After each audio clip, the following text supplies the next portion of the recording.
방송을 시작하겠습니다. 많은 은퇴자들이 이 계산표 앞에서 같은 말을 합니다. 이 정도면 평생 살 수 있을 줄 알았습니다. 그런데 계산기를 두드리는 순간 표정이 굳어집니다. 경제적 자유를 얻은 것이 아니라 숫자로 확인된 불안이 시작되기 때문입니다. 서울에 사는 60대 초반의 전직 공기업 직원 이야기부터 해보겠습니다. 퇴직금과 연금을 합쳐 약 8억 원. 주변에서는 성공적인 은퇴라고 말했습니다. 본인도 그렇게 믿었습니다. 하지만 생활비를 현실적으로 적기 시작한 날 상황이 달라졌습니다. 월 250만 원이라고 적었는데 연간 3천만 원이 넘었습니다. 여기에 의료비와 경조사비, 차량 유지비를 더하자 숫자는 빠르게 커졌습니다. 물가 상승률을 2%만 넣어도 20년 뒤 지출은 전혀 다른 그림이 됩니다. 그 순간 이분은 깨달았습니다. 이 돈이 많아 보였던 이유는 한 번도 끝까지 계산해보지 않았기 때문이라는 사실을 말입니다. 재정 문제는 여기서 끝나지 않습니다. 은퇴 후에는 지출이 줄어들 것이라고 생각하지만 실제로는 반대인 경우가 많습니다. 시간이 많아지면 돈을 쓰는 기회도 늘어납니다. 외식이 늘고 여행이 늘고 사람을 만나는 비용이 커집니다. 일을 할 때는 자동으로 통제되던 소비가 은퇴와 함께 풀려버립니다.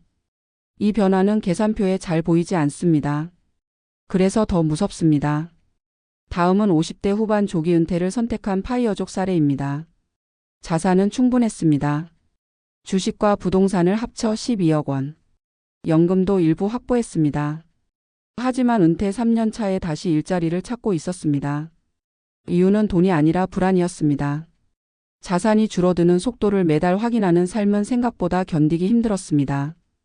통장 잔고가 줄어드는 것이 아니라 자존감이 같이 줄어들고 있었습니다. 은퇴자금 계산 후 찾아오는 공포의 핵심은 숫자가 아닙니다. 통제권을 잃는 감정입니다. 일할 때는 수입이 다시 들어온다는 확신이 있었습니다. 은퇴 후에는 모든 지출이 되돌릴 수 없는 선택처럼 느껴집니다. 이 불안은 잠을 깨우고 관계를 흔들고 결정을 미루게 만듭니다. 사회적 어려움도 함께 시작됩니다. 모임에서 돈 이야기를 피하게 됩니다. 여행 제안을 받으면 먼저 계산부터 합니다.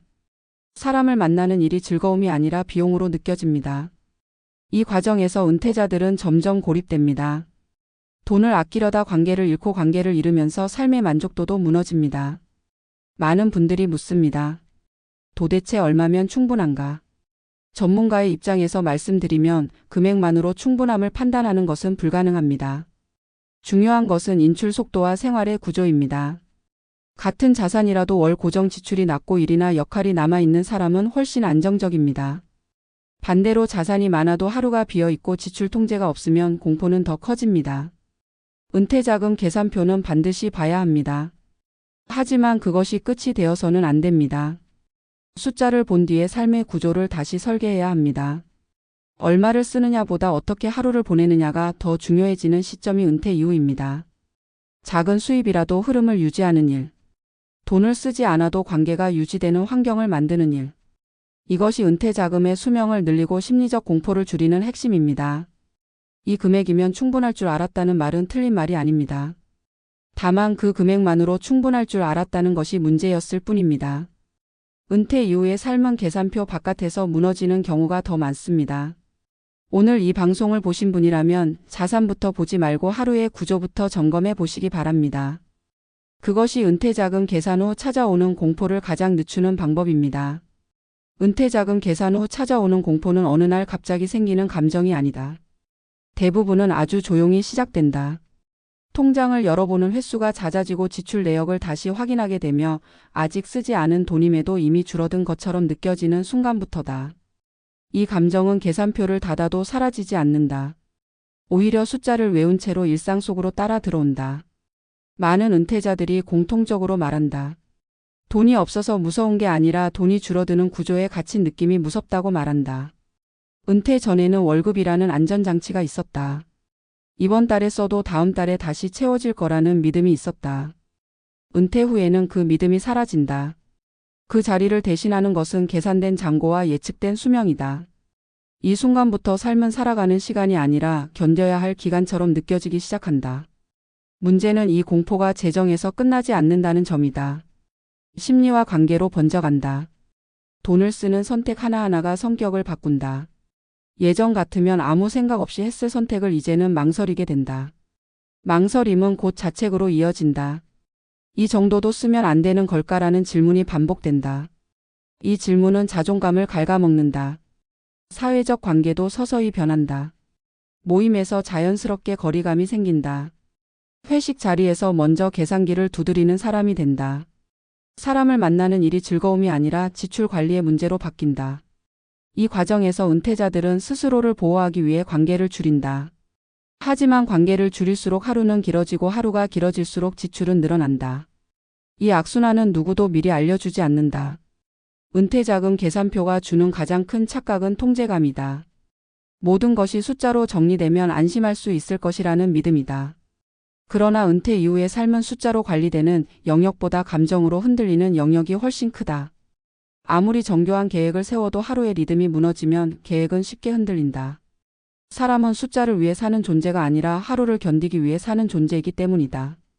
실제 사례를 보면 자산의 많고 적음보다 삶의 구조가 안정성을 결정한다. 같은 자산을 가진 두 은퇴자 중 한 명은 비교적 평온하고 다른 한 명은 늘 불안에 시달린다. 차이는 분명하다. 한 사람은 매일 해야 할 일이 있고 다른 한 사람은 하루를 채우기 위해 소비를 선택한다. 전자는 돈을 써도 불안이 덜하고 후자는 돈을 아껴도 불안이 커진다. 은퇴 이후의 불안은 지출의 크기보다 방향에서 발생한다. 이를 완전히 멈춘 순간부터 많은 은퇴자들은 자신이 사회에서 어떤 위치에 있는지 설명하기 어려워진다. 직함이 사라지고 역할이 사라지면 정체성은 흔들린다.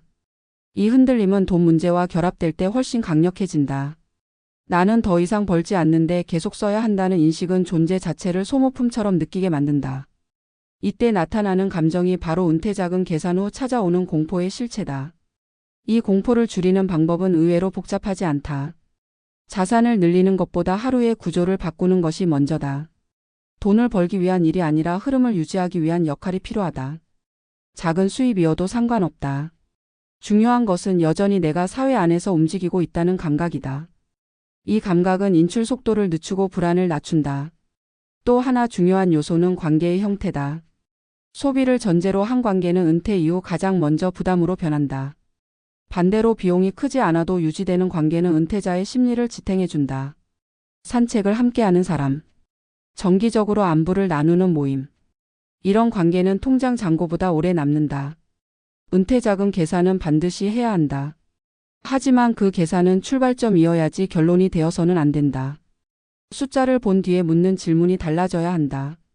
얼마를 더 모아야 할까가 아니라 어떻게 살아야 이 돈이 오래 갈까라는 질문이어야 한다. 이 질문을 던지는 순간 은퇴자금은 공포의 원인이 아니라 삶을 설계하는 도구로 바뀐다. 마지막으로 전하고 싶은 메시지는 이것이다. 은퇴 이후의 안정은 금액에서 오지 않는다. 하루를 감당할 수 있다는 감각에서 온다. 돈은 그 감각을 돕는 수단일 뿐이다. 은퇴자금 계산 후 찾아온 공포를 느끼고 있다면 그것은 실패의 신호가 아니다. 삶의 구조를 다시 점검하라는 신호다. 지금 이 순간부터라도 숫자보다 하루를 먼저 설계해 보길 바란다. 그 선택이 은퇴 이후의 시간을 견디는 것이 아니라 살아가게 만드는 출발점이 될 것이다.